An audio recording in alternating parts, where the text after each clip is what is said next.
এখন চৰকাৰী খণ্ডৰ উচ্চতৰ মাধ্যমিক বিদ্যালয়ত এতিয়া নামভৰ্তিৰ কাৰণে ছাত্ৰ ছাত্ৰীসকলে কৰিবলগীয়া আছে হাহাকাৰ।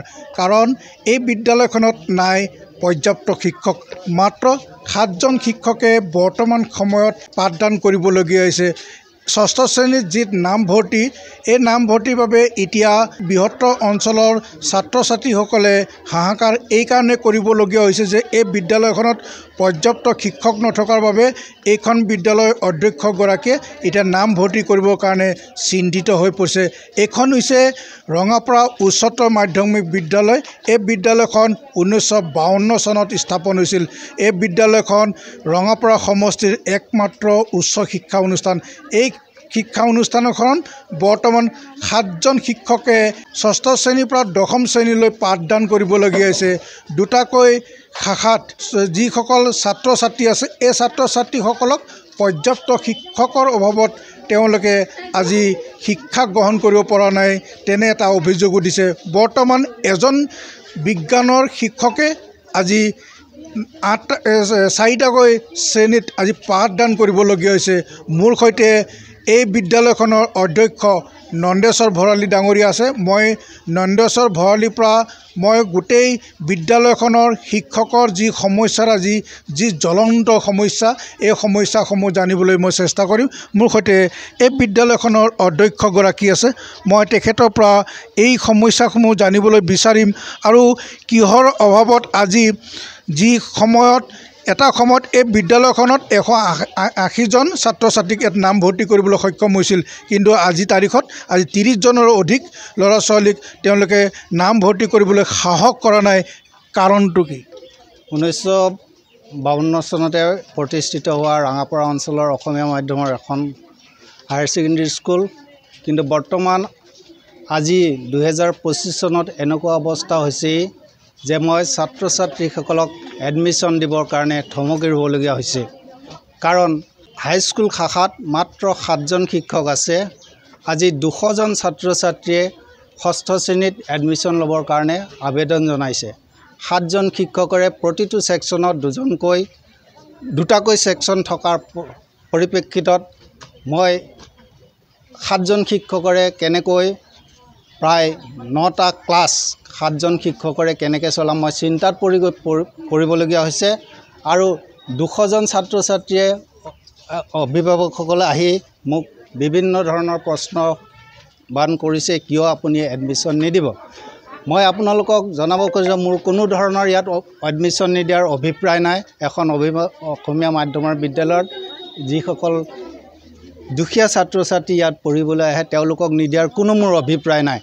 কাৰণ মই এটা কাৰণতে মই দিব পৰা নাই, 7জন শিক্ষকৰে মই 9টা ক্লাছ কেনেকৈ চলাম। এজন বিজ্ঞান শিক্ষক 9টা ক্লাছত মোৰ 9টা মেথছৰ ক্লাছ হ'ব, 9টা ছায়েন্সৰ ক্লাছ হ'ব। সেই 18টা ক্লাছ এজন বিজ্ঞান শিক্ষকে কেনেকৈ কৰিব, সেইটো আপোনালোকে নিশ্চয় ভাবি চাব আৰু ভাবিলেই তাৰ উত্তৰটো ওলাব মই ইয়াত কিয় এডমিশ্যন দিব পৰা নাই। মই বৰ্তমান 6ত এটা ছেকশ্যন কৰিম বুলি মই ভাবি পেলাই বৰ্তমান এখন 200জনৰ পৰা 32জনীয়া এখন তালিকা মই প্ৰকাশ কৰিছোঁ। সেইসকলক মই প্ৰথম পৰ্যায়ত এডমিশ্যন দিবৰ কাৰণে বিচাৰিছোঁ।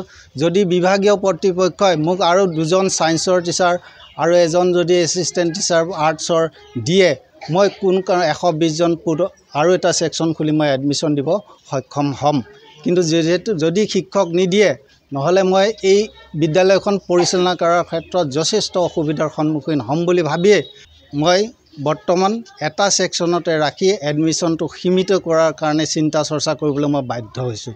যদি কৰ্তৃপক্ষক মই ইতিমধ্যে ADC এডুকেশ্যন বাইদেউকো জনাইছোঁ, ইনস্পেক্টৰ অফ স্কুলকো মই ব্যক্তিগতভাৱে জনাইছোঁ। মোৰ গোটেই মই ষ্টাফক লৈ গৈ বিভাগীয় কৰ্তৃপক্ষক মই কথাখিনি অৱগত কৰিছোঁ। ইতিমধ্যে ৰঙাপাৰা বিধানসভা সমষ্টিৰ সন্মানীয় বিধায়ক আমাৰ তাঁতী ডাঙৰীয়া, কৃষ্ণ কমল তাঁতী ডাঙৰীয়া, এই বিদ্যালয়ৰ SMDCৰ পৰিচালনা সমিতিৰ প্ৰেছিডেণ্ট, তেখেতেও এই বিষয়ে যোগাযোগ কৰি আছে, কিন্তু কোনো ধৰণৰ সদুত্তৰ এডুকেশ্যন ডিপাৰ্টমেণ্টৰ পৰা আমি নোপোৱাৰ পৰিপ্ৰেক্ষিতত আমি এডমিশ্যন কমাই ল'বৰ কাৰণে আমি নিজেই বাধ্য হৈ পৰিছোঁ।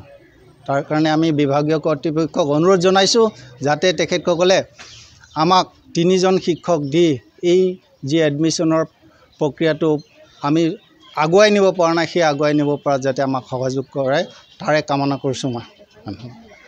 মোৰ সৈতে এজন ছাত্ৰ নেতা আছে গোৰ্খা ছাত্ৰ খণ্ডৰ সভাপতি সঞ্জয় লিম্বু ডাঙৰীয়া, কি ক'ব?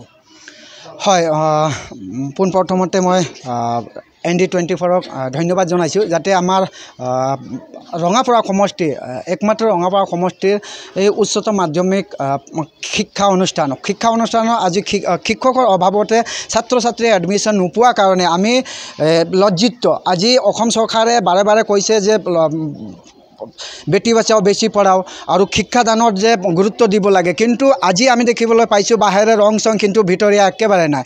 আজি ইয়াত আমি দেখিবলৈ পাইছোঁ শ শ ছাত্ৰ ছাত্ৰীয়ে আজি ইয়াত আমাৰ এডমিশ্যন পোৱা নাই আৰু এডুকেশ্যন বিভাগ বা শিক্ষা বিভাগে আজিলৈকে এইটো পদক্ষেপ লোৱা নাই যাতে আমাৰ ইয়াত পদ খালী হৈ আছে, পদখন অতি সোনকালে ইয়াত ভৰপূৰ কৰক আৰু আমাৰ ইয়াত যিমান ছাত্ৰ ছাত্ৰী আছে সেই ছাত্ৰ ছাত্ৰীক সকলো ধৰণৰ শিক্ষা প্ৰদান কৰিব বুলি আমি দাবী জনাইছোঁ। আৰু লগতে আমি শিক্ষামন্ত্ৰী মহোদয় ডাঙৰীয়াকো আমি অনুৰোধ জনাইছোঁ যাতে আমাৰ এই ৰঙাপাৰা অঞ্চলত একমাত্ৰ উচ্চতম মাধ্যমিক বিদ্যালয় তাতে আমাৰ শিক্ষকৰ পদ খালী হৈ আছে, সেই শিক্ষকৰ পদ অতি সোনকালে পূৰ্ণ কৰিবলৈ আমি অনুৰোধ জনাইছোঁ। আৰু আমাৰ ছাত্ৰ ছাত্ৰীৰ ভৱিষ্যত অনাগত দিনত আমাৰ ছাত্ৰ ছাত্ৰীৰ ভৱিষ্যত হয়তো উজ্বলাই উঠাব বুলি আমি আশাতে আমি এই কাৰ্যসূচী লৈছোঁ। আৰু অনাগত দিনত যদি আমাৰ ইয়াত যদি ছাত্ৰ ছাত্ৰী যদি ভৱিষ্যতৰ কাৰণে খেলি মেলি কৰে তেনেহ'লে অনাগত দিনত আমি প্ৰতিবাদ কাৰ্যসূচী এটা হাতত গঢ়ি তুলিম।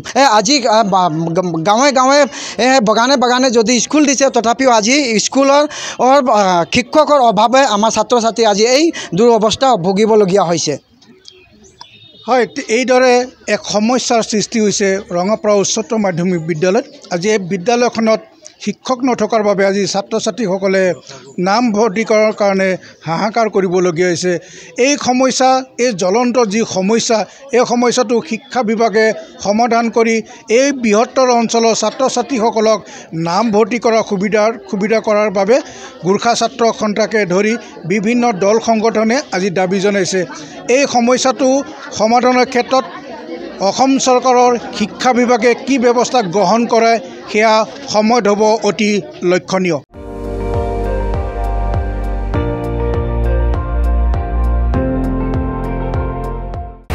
আপুনি চাই আছে ND24, সৰ্বশ্ৰেষ্ঠ নহয় সৰ্বোত্তমৰ দৌৰত।